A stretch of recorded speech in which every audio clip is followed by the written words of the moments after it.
ไปส่งพอเดินทางไปอเมริกาด่วน หลังจากเบิ่งข่าวโดนัลด์ทรัมป์จะเป็นคนลาวเข้าประเทศอเมริกาหลายเฮาก็มีความกังวล จึงเปลี่ยนปียนต์และบอกพอเก็บเครื่องเดินทางไปอเมริกาด่วน ลูกสาวเป็นสายเดินทางแบบประหยัดเนาะก็เลยพาพอลำบากหน่อยนึงข้ามด่านไปหนองคายขี่รถเมล์ข้ามด่าน แล้วจึงต่อรถแท็กซี่ให้ไปส่งที่สนามบินอุดร พวกเขาบินจากสนามบินอุดรธานี8:30และไปฮอดกรุงเทพประมาณ10 โมงหยังเป็นครั้งทำอิฐที่เห็นสนามบินโล่งเพราะว่ามันเป็นช่วงกลางคืน บ่ค่อยมีคนหลาย พวกเขาเดินทางมาส่งพออยู่กรุงเทพและเอื้อยจะเดินทางมาจากอเมริกาเพื่อมารับพอและเดินทางกลับอเมริกาทันที หลายคนคือสิคิดว่าเป็นหยังจึงเดินทางเร่งด่วนแบบนี้เพราะว่าพวกเขากังวล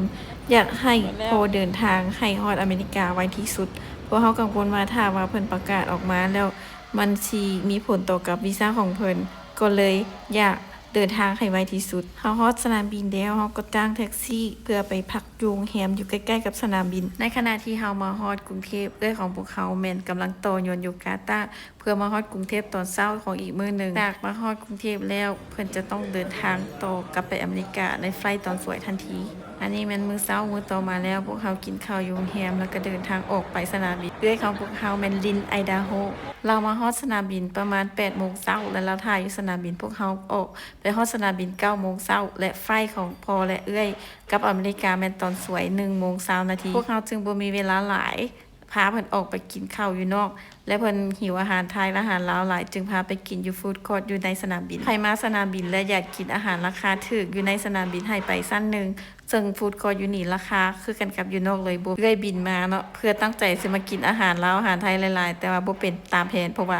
บินมาแล้วได้อยู่ประมาณ 4-5 ชั่วโมงก็เลยต้องได้กินอาหารอยู่ฟู้ดคอร์ทหลังจากกินข้าวแล้วพวกเขาก็ล้มกันหน่อยนึงหลังจากนั้นเอื้อยก็พาพอไปเช็คอินแล้วก็เดินทางกลับไปอเมริกาทันทีพอเป้กระเป๋าพอไปนํหน่วยใหญ่ซึ่งอยู่ในกระเป๋าบ่มีหยังหลายมีแต่ยาปัวพยาธิของเพิ่นและเสื้อกันหนาวนิดนึงน้องย่านนักก็เลยเป้ของเพิ่นให้เพิ่นสิไปได้ลืมเอาให้นะทุกคนคันบ่ได้เอาไปนี่ซวยเลยนะยาเต็มกระเป๋าพอข่อยโคตรตื่นเต้นเลยเพิ่นได้วีซ่าย้ายถิ่นเนาะก็คือวีซ่าที่ลูกสาวแล่นให้ได้ดนแล้วแต่ว่ารอท่าแม่วีซ่าของแม่จึงเดินทางไปพร้อมกันแต่ว่าย้อนเหตุการณ์แบบนี้ฉุกเฉินก็เลยให้พ่อเดินทางไปก่อนหลังจากเข้าไปส่งพ่อแล้วส่งลูกก็พากันขี่รถไฟเข้าเมืองไปเที่ยวช้อปปิ้งค่อยไปเที่ยวหลายบอนแต่ว่าบ่ได้เสียเงินหลายแต่มาไทยค่อยรู้สึกว่าค่อยเสียเงินหลายตลอดย้อนค่อยมักช้อปปิ้งทุกคนไปช้อปปิ้งอยู่ประตูน้ำแล้วก็มักไปกินนี่อาหารพวกเขามีเวลาแต่4 ชั่วโมงพวกเขาต้องบินกลับลาวไฟล์ตอนกลางคืน